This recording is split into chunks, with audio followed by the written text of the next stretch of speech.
Safari Obiang. Restez connectés sur Quoi de Neuf TV Show. Je suis Charlotte Ntamak, je suis comédienne. Vous regardez Quoi de Neuf TV Show. Salut Quoi de Neuf Télévision, c'est Déborah Moutoun depuis Accra. Alors, je suis Hélène Jonot-Coutoué, la directrice de l'Alliance française d'Accra. Et vous suivez Quoi de Neuf TV. Hey, c'est Maman. Suivez Quoi de Neuf TV. C'est sur Internet. Donc tu payes tes données, tu regardes sur Internet.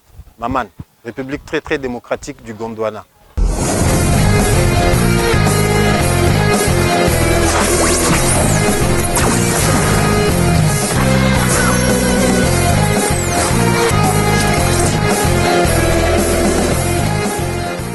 Alors, nous faisons un coucou à notre sponsor officiel de Quoi de Neuf qui est SRF. SRF, comme vous le savez, c'est une entreprise de prêt d'argent. Je veux vous parler de cette branche de SRF qui est Brisque, qui vous permet, n'est-ce pas, d'envoyer de l'argent dans votre pays respectif ou de recevoir de l'argent de votre pays. En étant tout simplement dans votre maison, vous recevez l'argent sur votre Momo direct, vous ne bougez pas.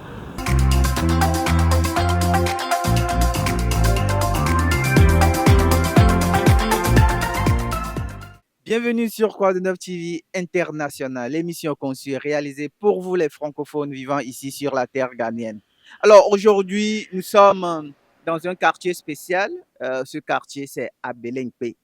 Ça se trouve entre Djaoulou et puis La Passe. Voilà. Alors, nous sommes ici à Abelengpe à la découverte d'un jeune talentueux, artiste plasticien.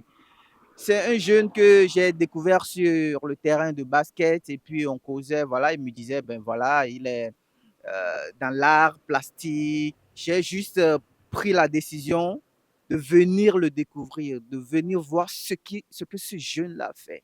Il est un Togolais, un jeune Togolais s'appelle Yvon et ensemble, nous allons le découvrir. Voilà, actuellement, nous sommes dans le quartier du Jeune. Nous allons essayer de le visiter, de visiter là où il habite et là où il expose ses œuvres d'art actuellement dans le quartier d'Abelengpe. Voilà. Voilà, on constate déjà les œuvres que cet artiste talentueux togolais fait ici à Accra. Il réside à Abelengpe, comme je viens de vous le dire. Voilà. Voilà ses œuvres. On va voir si lui-même est là. Ivan, c'est ça? Ah. Bonjour mon frère. Ça va bien? Ça va. Et toi? Ça va très bien. Cool. Alors, dis-moi, comment tu vas?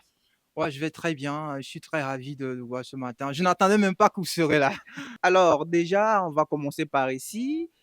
Comment se passent normalement vos journées? En fait, mes journées commencent d'habitude quand je me lève le matin. Je prends du temps pour m'inspirer de la vie, de la nature. Mais il y a toujours quelque chose qui me vient à l'esprit. Il y a toujours une idée, une pensée qui me vient à l'esprit. Donc, ça peut être sous forme de rêve, ça peut être sous forme d'illusion. Je prends un papier et puis je dessine quelque chose, quoi. Et c'est dans cette méditation que je commence ma journée, quoi. Ouais. Et là, c'est le matin, il est 7 heures. Vous faites déjà votre exposition. Alors, Azéa Lema. Cool. Voilà, on est au lieu d'exposition de M. Vance, l'artiste plasticien. Ok, moi je dis toujours artiste plasticien, mais tu fais quel genre d'art au fait? En fait, moi, mon travail, c'est beaucoup plus sur la récupération. Dans ce que je fais, j'ai l'impression comme si la vie me parle, quoi. Aujourd'hui, quand tu vois dans le coin de rue africaine, il y a beaucoup d'objets qui sont abandonnés. Au départ, je me suis dit que mais pourquoi ne pas donner vie à la nature? Pourquoi ne pas transformer cette belle nature? Et j'étais allé tout d'un coup chez les tailleurs qui sont autour de moi. Et c'est là qu'est m'est venue l'idée même de récupérer les morceaux de tissu, de pagne. Mais dites-moi, ce tableau, par exemple, ça parle de quoi? Ce tableau, j'aimerais un peu faire une description de la vie d'un homme, quoi, d'un homme expérimenté. Et je suis africain, j'ai la peau noire. Et c'est juste un tout début de révélation. Mais dans ce que je fais un portrait humain. J'essaie de représenter le visage d'un humain, mais plus précisément en utilisant des fils noirs. Donc, les fils noirs, Quel genre de fil, au fait? Parce que je vois que c'est vraiment c'est juste, top, ouais, ouais. En fait, on appelle ça, en anglais, on dit les trades. ok. C'est des fils noirs que tu peux trouver, par exemple, dans les boutiques, même au marché. Mais la question vient, que je voulais même me venir à l'esprit, mais les gens vont me poser la question, pourquoi j'utilise le trade? J'utilise le trade parce que j'essaie de représenter un peu les lignes et puis les mouvements, quoi, pour faire sortir toutes les parties du corps humain, du point de vue extérieur. Mais du point de vue intérieur, les fils que je mets dans mon œuvre représentent un peu les mouvements intérieurs. C'est-à-dire que en nous, nous avons les capacités, nous avons les émotions qui sont enfouies dedans de nous. Et comment arriver à faire développer et à faire sortir cet univers qui est au plus profond de nous-mêmes. C'est la raison pour laquelle j'utilise les traits noirs, quoi. Si je vois un très joli tableau aussi, c'est quoi? C'est un couple ou explique-nous un peu aussi ce style? Parce que ce style, par exemple, un peu différent de l'autre côté où tu as utilisé le fil et tout ça, explique-nous les matériels utilisés sur ce tableau et sa signification. Merci beaucoup. En fait, dans ce œuvre, j'aimerais un peu parler de l'amour entre un homme et puis une femme. On a l'habitude de dire dans notre adage quotidien que derrière un homme se cache une grande femme. Donc, on voit une couple là qui sont entre eux les mains pour exprimer également une certaine confiance et fidélité dans les relations humaines, quoi. C'est pour cela que j'ai utilisé toutes les couleurs. Mais quand vous voyez un peu dans ce que je fais, j'aime utiliser beaucoup de couleurs, une sorte de design pour faire ressortir toute l'œuvre, quoi. Pour provoquer dans le cœur des gens quelque chose de très émouvant, quoi. Maintenant, Un ici, peu quels ça. sont les tissus, les matériels utilisés? Ben, j'utilise beaucoup les morceaux de sac. Des fois, j'achète un sac et je le découpe pour faire ressortir, je vais dire, la peau, la trait du visage. En même temps, vous voyez ça, par exemple, comment on appelle ça? C'est des borderies. C'est des borderies que j'utilise. Et puis ça, c'est des morceaux de pagne également que j'utilise pour créer une sorte de mode aussi, quoi. Ouais, dans ce que je fais, il y a aussi la mode qui est là. Pour faire toute cette chose combinée, faire sortir quelque chose de très extraordinaire, quoi. Ah ouais. Ce tableau particulier est très joli. Ça exprime quoi, au fait? Bon, ce tableau, je me suis beaucoup plus inspiré des mouvements de Soweto, quoi, dans les années 70. On se rappelle au fil de l'histoire, il y avait des trucs qui se sont passés à Soweto, même dans beaucoup de villes noires américaines et africaines. Il y avait des gens qui se sont soulevés parce qu'ils voulaient la liberté, parce qu'ils voulaient être indépendants d'eux-mêmes. Donc ça, c'est la victoire. On voit deux personnes qui ont soulevé la main, ouais, c'est la victoire. Et quand on traverse des moments aussi dans notre vie, et des tempêtes, des moments difficiles, on se dit que ouais, un jour il y a l'espoir. Et puis quand vient ce moment, on est tellement libre, on est tellement heureux, quoi, de s'afficher devant l'humanité, quoi. Ben ici, tu as utilisé pratiquement plusieurs matériels. Il y a le pagne, maintenant il y a le fil là. Parce qu'il y a d'autres où tu as fait uniquement qu'avec le fil, il y a d'autres où tu as fait aussi uniquement qu'avec les pagnes, les plastiques, les blancs. Mais ici, qu'est-ce qui a inspiré cette combinaison? En fait, ce qui a inspiré cette combinaison, c'est de partie de l'universalité, quoi, de l'existence humaine. C'est-à-dire que des expériences, des travers, des vicissitudes de moments humains, c'est-à-dire l'humanité en tant que telle est plein beaucoup de mots, quoi. Dans ces mots, ça représente un peu les fils noirs que j'utilise. J'aimerais pas se limiter un seul aspect de l'humanité, mais j'aimerais englober toute l'humanité. C'est pourquoi j'utilise les fils noirs qui sont un symbole de souffrance, un symbole de pluralité, de beaucoup de choses en même temps, quoi. Mais quand vous voyez dans ce que je fais, j'aimerais faire sortir, je vais dire, l'humain, j'aimerais faire sortir la personnalité en tant que telle. C'est pour cela que j'ai utilisé beaucoup de couleurs. Ça, c'est des pagnes que j'utilise, jaune, vert, pour faire sortir la lumière là où il y a l'obscurité, au fait. C'est un peu ça, quoi. Ouais. Les Dibena et Yade a expliqué Nani les Kengbe, mais tableau ya fiare, m'kebe signifié parce que les quoi pipia au fiomi les CP1, donc kebe signifié, explique-nous. Bon, Marc Blambé, les Amisha Meledo Thomas, Marc Blambé, tableau, il y a par exemple, là, il a expliqué par exemple un prince Yoruba. Prince Aïna, qu'on a avec mais c'est un prince, un peu qu'on l'a tissé gommé, on l'a tissé gommé, ouais. Donc, il me dit là, sort, Greg Boué, que roi coup, Fiona, ni s'en va, il me représentait, donc, mais quoi, Fiona, la zipédie. Donc, et soit tabassé, soit donoumé. Berek beto wa gbeko non a couton, les que royauté nanani, les que non a gloire, et comme dit l'a expliqué les et donne quoi. O kare que mi kwero. Donc am so e kaibore nanani on avait thread black threads. Donc e kawa me so représenté nous amiawe aspect quoi. Et en même temps bazana vo couton tient les mains. Mais dit dans la zan kola souvent a sort de et nous toto quoi. Autre Antoine nous en a kola couton. On va avoir plus de détails dans tout ce que tu dis. Alors, bienvenue sur Quoi de Neuf TV International une fois encore.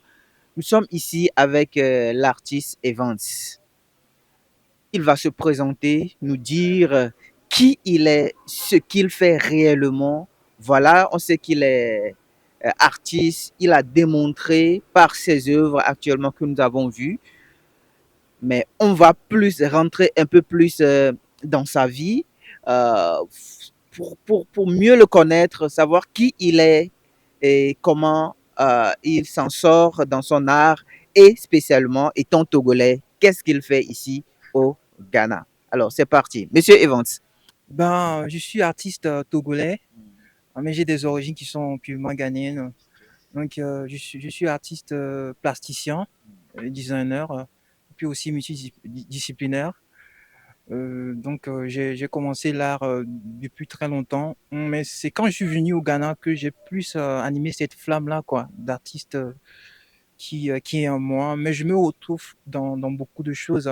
Mais plus ma spécialité, c'est dans l'art plastique, quoi, en fait, contemporain africain. Ouais.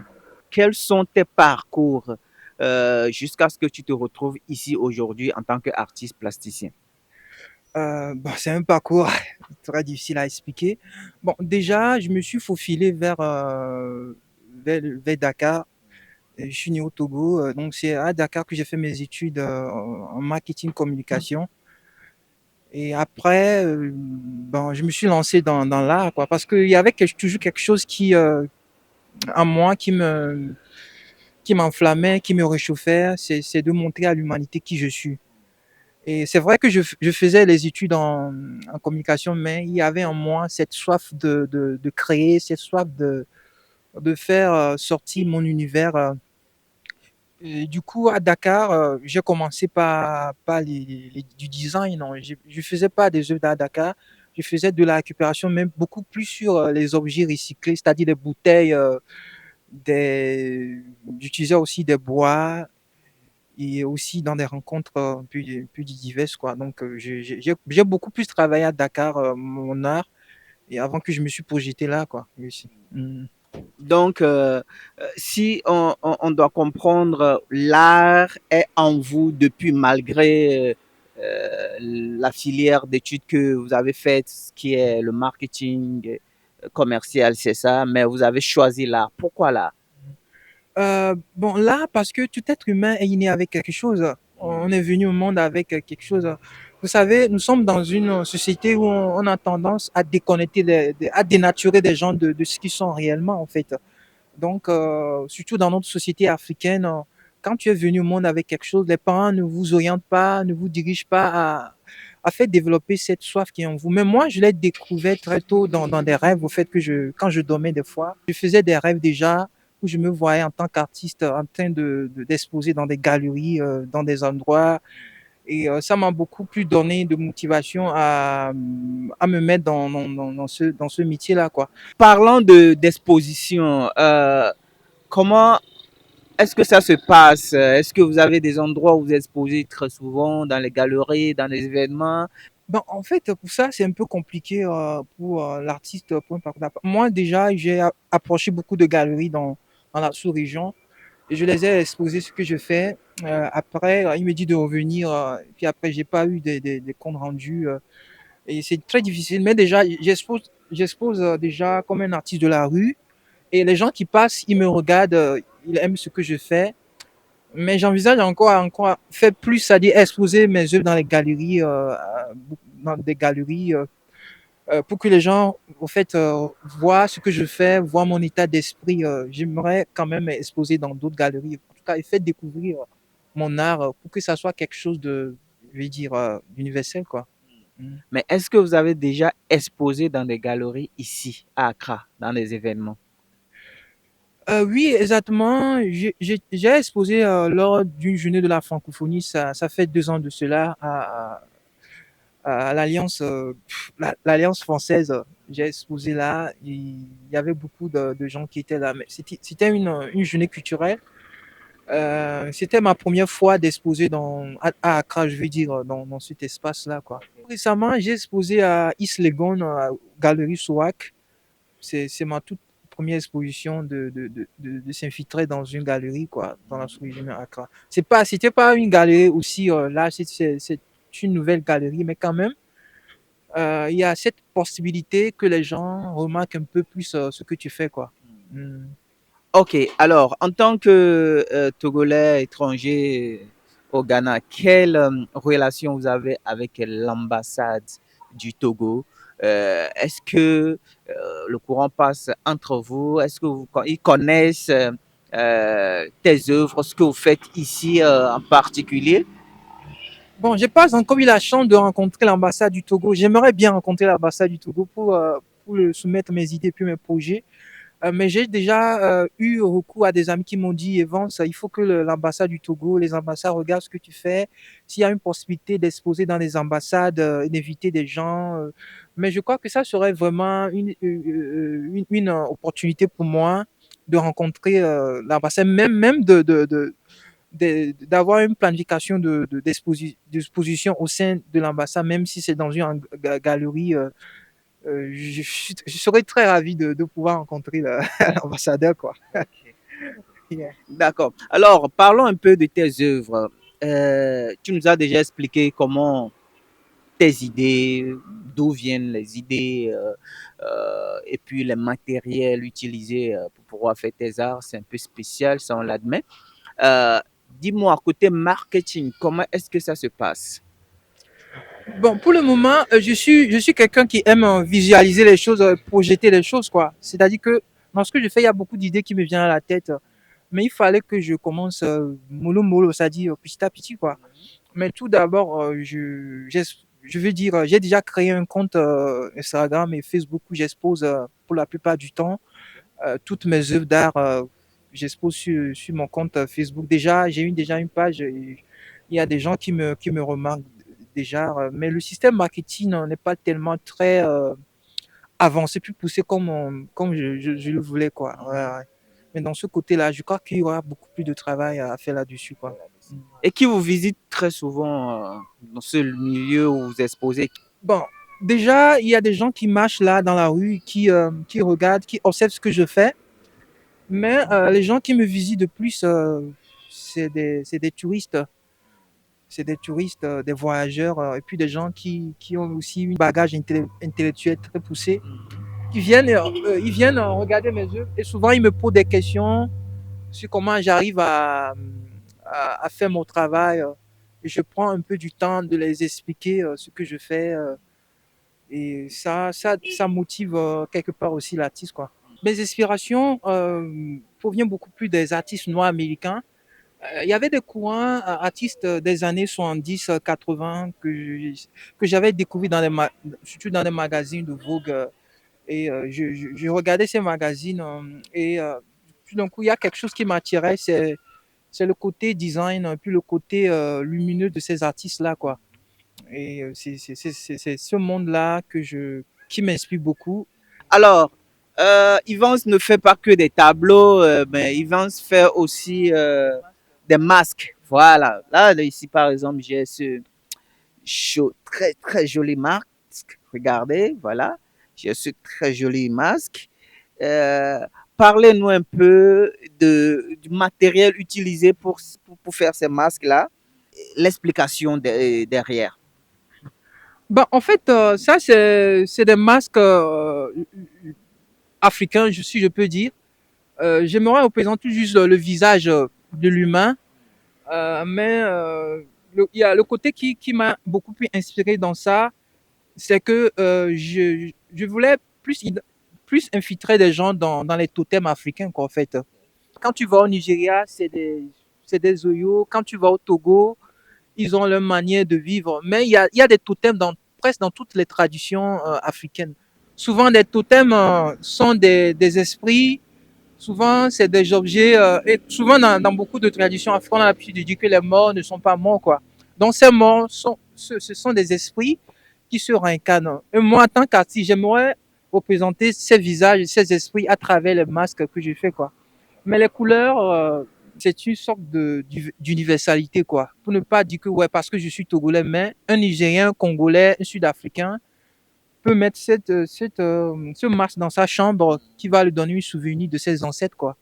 Un peu ça. Vous voyez qu'il y a une barbe. Donc, c'est nos grands-pères.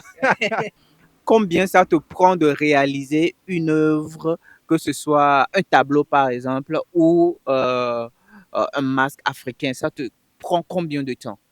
Ça m'arrive de créer une œuvre, d'être sur une œuvre pendant 5 jours, au fait. Si je commence, la voix me dit arrête. Donc, j'écoute cette voix. Après, je laisse après un peu de temps et puis je reprends un autre jour donc je ne force pas l'inspiration. Je laisse l'inspiration me guider naturellement, quoi, ouais. Donc, mes œuvres peuvent prendre à 4, à 5, à 6 jours parce qu'il faut beaucoup de temps de méditation, de solitude pour pouvoir réaliser des œuvres. C'est pas du tout facile le travail que les artistes font, quoi, en Afrique, ouais. Alors, dis-moi, Yvan, c'est une dernière question. Quelles sont tes attentes, tes inspirations pour le futur? Bon, mes attentes pour le futur dépendent du temps, en fait. En tout cas, pour le moment, j'aimerais en tout cas que mes œuvres touchent plus beaucoup de personnes, quoi. Et développer des projets à l'avenir, rencontrer des artistes qui sont un peu dans le même niveau d'évolution que moi. Et tout ça, ça dépend du temps, en fait, qui nous réserve dans l'avenir, quoi. Ouais. Alors, pour un jeune Togolais, un jeune Ghanéen, un jeune Béninois, un jeune Africain en général qui te regarde actuellement, qu'est-ce que tu pourras lui dire?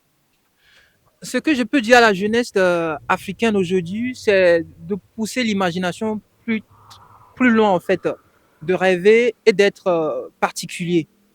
Parce que nous vivons dans une époque où on cherche à dénaturer les êtres. C'est-à-dire que il y a ce qu'on appelle le suivisme. C'est-à-dire qu'on veut ressembler à des chanteurs américains, mais je dirais qu'il faut sortir quelque chose en soi, en fait, qu'il faut, qu'il faut, euh, qu'il faut faire découvrir aux gens le divin qui se cache. C'est un peu plus spirituel, quoi. C'est-à-dire faire découvrir le divin qui se cache. Ne pas toujours ficher sur ce qu'on voit, ne pas se limiter que à ce qu'on attend, mais c'est de dire que, ouais, j'ai une vision, j'ai quelque chose à apporter à l'humanité, donc je ne regarde pas autour de moi, j'avance et puis je progresse. C'est ce que j'ai à dire, ouais. J'ai rien envie au monde, j'avance et puis je progresse, c'est simple. Combien, par exemple, un tableau normal coûte et average, c'est-à-dire pour les pauvres et puis pour les riches à peu près, combien est-ce que tes tableaux coûtent? Bon, en fait, généralement, l'art n'a pas de prix, hein. L'art, c'est une histoire, c'est une conception, c'est un état d'esprit. Et le travail que les artistes font, c'est pour toute la vie. Un jour, si l'artiste meurt, ses œuvres continuent toujours de rêver des gens. Donc, j'ai pas du prix pour ce que je fais. Parce que ça prend beaucoup du temps, en fait. Je peux rester, par exemple, 4 jours pour achever une œuvre d'art. Donc, je fais des œuvres à 5,000, 4,000, jusqu'à 1,000 Ghana. Ouais, c'est un peu mes prix, quoi. Mais ça dépend de celui qui t'approche, ce qu'il veut exactement s'il y a une possibilité de négocier aussi, il n'y a pas de problème, quoi. On est en Afrique après tout. Ben voilà, vous venez d'écouter notre jeune artiste Ivan Nyako qui nous a fait parcourir un tout petit peu ses œuvres, qui nous a parlé de comment est-ce qu'il arrive à réaliser ses œuvres. Et comme vous le voyez derrière moi, voilà tout ce que vous pouvez découvrir en venant ici, en visitant ce jeune artiste togolais. Je précise, toutes ces œuvres magnifiques à découvrir ici. C'est un jeune à soutenir. C'est un jeune qui a besoin de votre soutien pour pouvoir, n'est-ce pas, œuvrer dans cet art où il s'est engagé. L'ambassade, la communauté togolaise, la communauté africaine, les étrangers, faites passer le message pour que le rêve de ce jeune puisse se réaliser. N'est-ce pas que c'est l'Afrique qui gagne? Merci, c'était F. Cool Godson pour Quoi de Neuf TV International.